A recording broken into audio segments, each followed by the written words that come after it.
doctor Shafiqur রহমানের সঙ্গে রয়েছেন জাতীয় সংসদের বিরোধী দলীয় হুইপ জনাব নাহিদ ইসলাম, আহ্বায়ক জাতীয় নাগরিক পার্টি,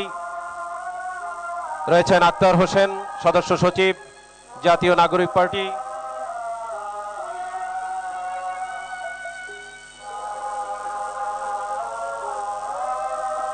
বাংলাদেশ জামাতে ইসলামীর আমির ডাক্তার শফিকুর রহমানের নেতৃত্বে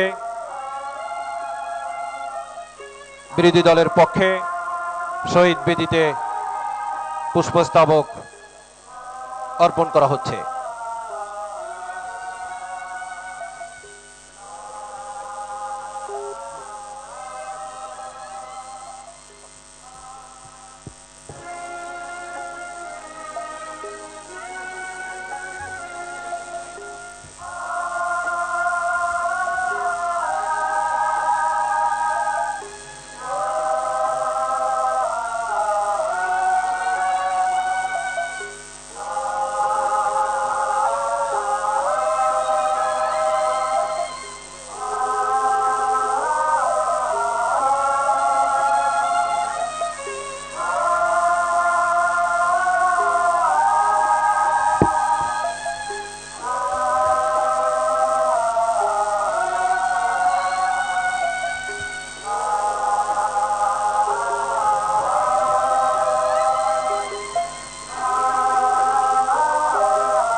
মাননীয়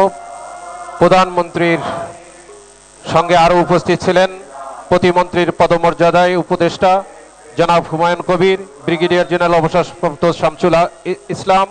ডাক্তার জাহিদুর রহমান, ডক্টর মাহাদি আমিন এবং